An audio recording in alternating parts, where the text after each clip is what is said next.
Umabot na sa limit ang gutom ni Ryzen. Nang hamanin siya ulit ni Yusuke, umatake siya ng parang wala sa sarili. Pero sobrang hina na niya at hindi na niya kayang saktan si Yusuke. Kinagat niya si Yusuke, pero tinawag lang siya ni Yusuke na parang ang hina na niya, kaya natauhan si Ryzen. Ikinwento ni Ryzen na bago pa magkaroon ng barrier, kumakain siya ng tao nang walang pakialam. Noong 1500 sa Japan, nasugatan siya at nagtago sa isang bahay. Doon niya nakilala ang isang babaeng doktor na ginagamit ang dugo niya para gumawa ng lunas. Ginamo siya nito at nakapagpahinga siya. Pero bumalik ang gutom niya. Alam ito ng babae, kaya hinarap niya si Ryzen at nag-warning tungkol sa lason sa katawan niya.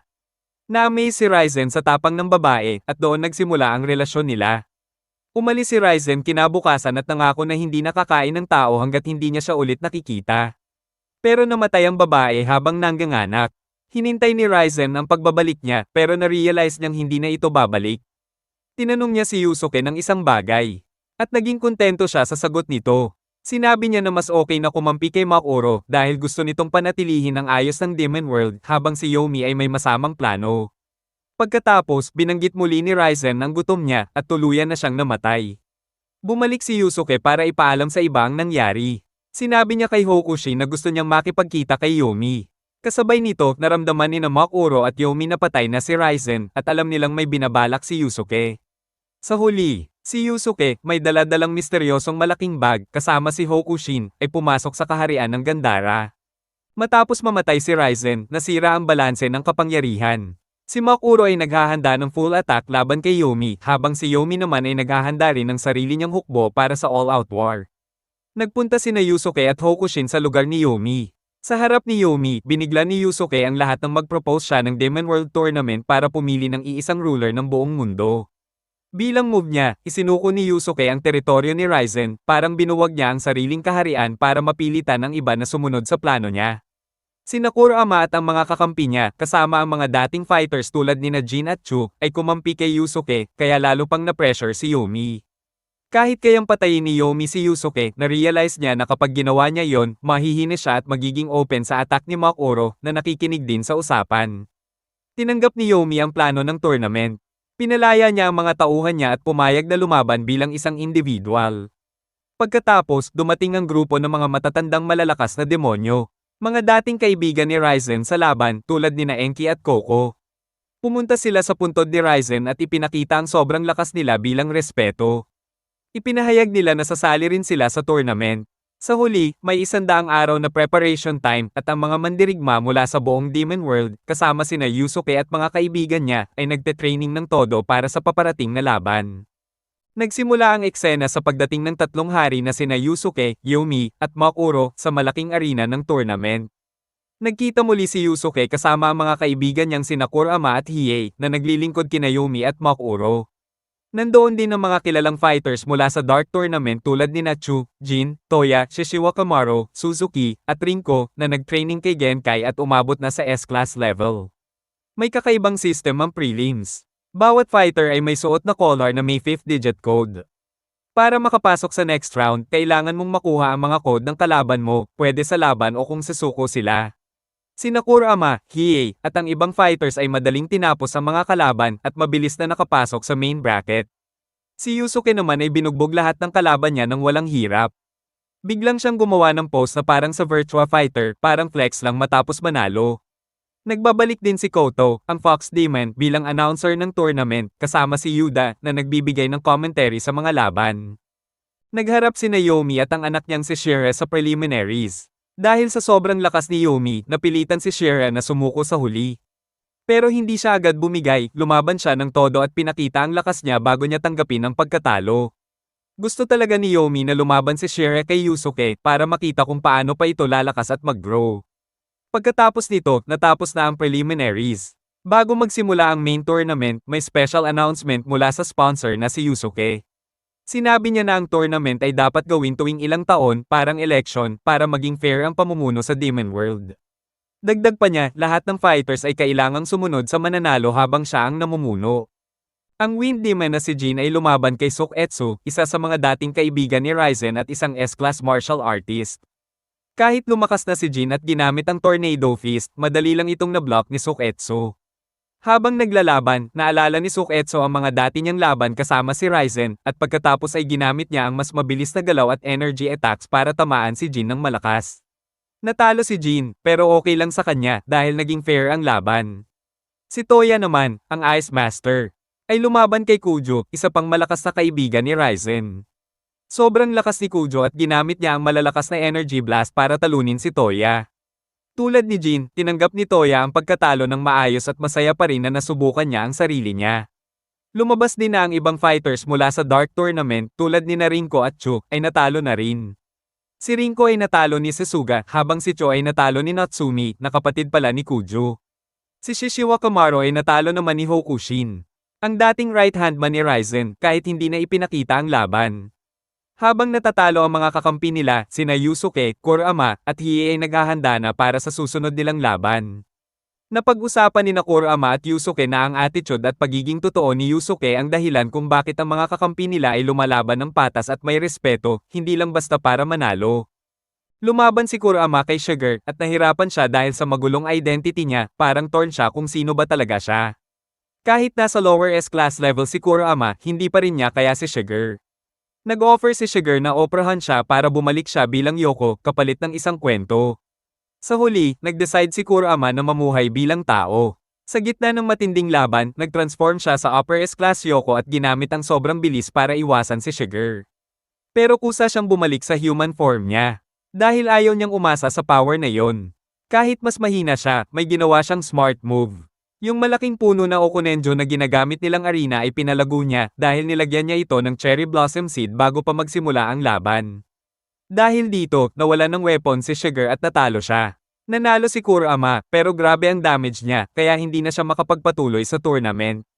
Pagkatapos ng laban, nag-decide siya na hindi na siya titingin sa past kundi sa future na.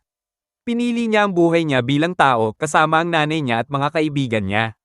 Iniwan niya ang dating buhay niya bilang Yoko pero hindi niya ito totally tinatapon, parang part pa rin siya nito pero hindi na siya doon magre-relay. Nagsimula ang susunod na laban ni Hiei at Makuro sa isang kakaibang arena, isang napakalaking sinaunang puno. Gustong-gusto ni Hiei ang totoong laban na walang pigil, parang all-out mode para mapatunayan ang lakas niya. Pero si Makuro ay chill lang sa umpisa at pinipigilan pa ang tunay niyang power. Ipinakita ni Makuro na ang lakas niya ay konektado sa emosyon niya habang tumataas ang galit at puot niya, lalo siyang lumalakas. Habang tumatagal ang laban, hindi lang suntukan ang nangyayari kundi mind games na rin. Binabanggit ni Makuro ang mga masasakit na nakaraan ni Hiei, lalo na yung pagiging iniwan siya, parang binubuksan niya lahat ng trauma niya. Lumabas din ang nakaraan ni Makuro. Dati siyang alipin at literal na may mga tanikala. Para makatakas, sinira niya ang sariling katawan gamit ang asido para mawala ng value sa amo niya. Narealize ni Hiei na kahit malaya na si Makuro, nakakulong pa rin siya sa galit at sakit ng nakaraan niya. Kahit alam niyang mas malakas si Makuro, nag-decide si Hiei na lumaban hindi lang para manalo, kundi para palayain si Makuro sa sarili niyang sakit. Sa climax ng laban, ginamit ni Hiei ang buong lakas niya para basagin ang mga tanikala sa braso ni Makuro. Nabrik niya ito na parang simbolo na napalaya si Makuro sa nakaraan niya. Pagkatapos nito, pagod na pagod si Hiei at natalo siya dahil sa sobrang lakas ni Makuro. Pero kahit talo, parang panalo pa rin siya sa moral side kasi may natupad siyang purpose. Si Makuro naman, ngayon na wala na ang tanikala niya, tingin na kay Hiei ay hindi lang tauhan kundi kapareho ng pinagdadaanan. Pagkatapos ng laban, nakumpirma na si Kurama, kahit nanalo kay Sugar, ay umalis na sa tournament dahil sa matinding sugat at para bumalik sa buhay niya bilang tao. Nagsimula ang laban ni Yusuke at Yomi at umabot ito sa pinaka-peak physical at pati mindset. Habang tumatagal ang laban, biglang naging parang wala sa mood si Yusuke, parang empty inside. Hindi na siya lumalaban ng maayos at napaisip kung ano ba talaga ang dahilan niya sa paglalaban. Narealize niya na buong buhay niya, lumalaban siya dahil sa galit o para sa ibang tao, pero wala siyang sariling dahilan kung bakit siya nandito. Nainis si Yomi sa biglang pagkawala ng gana ni Yusuke. Parang feeling niya hindi na seryoso kalaban niya. Kaya tuloy-tuloy lang siya sa pag-atake hanggang sa halos matalo na si Yusuke. Biglang narinig ni Yusuke ang boses ni Raizen na tinawag siyang parang ang hina niya dahil nakalimutan niya kung bakit siya pumunta sa Demon World lalo na yung iniwan niyang si Keiko. Dahil doon, parang nagising si Yusuke. Naalala niya ang mga mahalaga sa kanya at bumalik ang apoy niya. Lumabas ang demon marking sa katawan niya habang ginagamit niya ang full power niya. Nag-spam siya ng malalakas na energy blast at nataman niya si Yomi sa mukha. Si Yomi naman gumamit ng force wall para protektahan sarili niya. Pero nagawa ni Yusuke na basagin ito gamit ang kombinasyon ng spirit energy at demon energy, bagay na ikinagulat ni Yomi. Habang tumitindi pa ang laban, nawala ang markings ni Yusuke at nagsimula siyang gumamit ng pure spirit energy sa malalaking attacks. Sa huli, pareho silang naghahanda para sa final clash at may respeto na sila sa isa't isa. Nagsimula ang final moments ng laban ni Yusuke at Yomi, sobrang intense na parang all-in na sila. Pareho nilang nilabas ang lahat ng natitirang power sa isang sabay na atake. Sa lakas ng impact, na-knockout si Yusuke at nawalan ng malay. Si Yomi naman ay halos bumigay na rin pero nakatayo pa kahit papaano, kaya siya ang naging official winner ng laban. Kahit nanalo si Yomi, nagbago siya dahil sa laban. Nakaramdam siya ng saya na matagal na niyang hindi naramdaman, kaya pinili niyang iwan ang pagiging cold at focus na lang sa relasyon niya sa anak niyang si Shira. Dahil sobrang napagod at nasugatan ng mga top fighters tulad ni Yusuke, Yomi, at Makuro, wala sa kanila ang nanalo sa buong tournament. Ang nanalo ay si Enki, isa sa mga dating kaibigan ni Raizen, parang Dark Horse Queen. Bilang bagong hari ng Demon World, nagset si Enki ng rule na bawal guluhin o saktan ang human world sa loob ng 3 years, kaya nagkaroon ng peace era. Nagkaroon ng huling moment sina Kurama at Hiei bago sila maghiwalay. Si Kurama ay babalik sa buhay niya bilang tao, habang si Hiei ay mananatili sa Demon World. Si Yusuke naman ay nagkita ulit kay Koenma na nagsabi na tapos na ang role niya bilang spirit detective. Tinanggap ito ni Yusuke dahil matagal na rin niyang nararamdaman na parang tapos na siya doon. Handa nang bumalik si Yusuke sa human world, iniisip ang lahat ng pinagdaanan niya.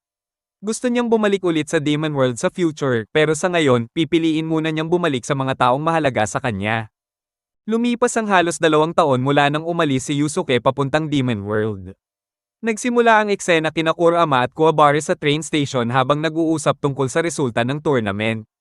Nilapitan sila ng 2 kaklase ni Kuwabara na babae, at napagkamalan si Kurama na babae.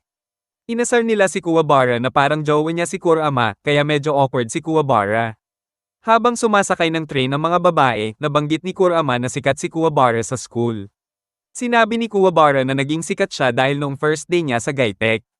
Nahulaan niya ang lindol, kaya parang naging trending siya bigla. Sumakay ulit ng train sina Kurama at Kuwabara, at nag-usap sila tungkol kay Yusuke at sa nangyari sa Demon World Tournament. Lumipat ang eksena kay Keiko na umaalis sa school niya papunta sa hindi pa alam na lugar. Bumalik kina Kurama at Kuwabara, kumakain sila habang pinapaliwanag ni Kurama na may kasunduan ang mga demonyo na hindi gagalawin ang human world. Dumating sina Keiko at Shizuru, at sabay silang sumakay ng isa pang train. Habang nasa biyahe, may nakita silang balita tungkol sa isang parang ET sa dyaryo, at na-realize ni Keiko na si Hiei pala yon.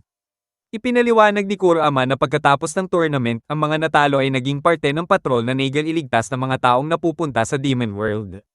Kasama doon si Hiei, at madalas din siyang bumibisita kay Makuro. Dumating silang lahat sa bahay ni Genkai kung saan sinalubong sila ni Botan, Genkai, at Yakina. Dumating din si Koenma, at sinabi ni Genkai na malapit na siyang mamatay. At ibibigay niya ang bahay at lupa niya bilang safe place kung sakaling may invasion ulit. Pumunta ang grupo sa beach malapit sa bahay. Naiwan sina Genkai at Koenma sa loob. Sina Keiko at Yakina ay nanood ng sunset. Sina Botan at Kuwabara ay naghanap ng starfish at shells. Sina Kurama at Shizuru ay nakatingin lang sa kanila. Biglang sinabi ni Keiko na pagod na siyang maghintay kay Yusuke, tapos biglang may sumagot, si Yusuke na pala. Bumalik na si Yusuke mula sa Demon World mas maaga kaysa sa inaasahan. Excited si Keiko, tumakbo siya papunta kay Yusuke at nabunggo niya ito, tapos nag-kiss sila. Nagbiro si Yusuke at hinabol siya, parang kinukulit siya dahil sa kiss. Naging playful sila sa beach, nagsasabuyan ng tubig, habulan, at parang walang problema, chill lang. Sina Yusuke at Kuwabara naman ay nagkulitan din. Nag-headlock pa, at sinabi ni Yusuke na balang araw babalik siya sa Demon World para maging hari dahil may bagong tournament pa. Sa huli, ang buong grupo ay naglaro at nag-enjoy sa beach.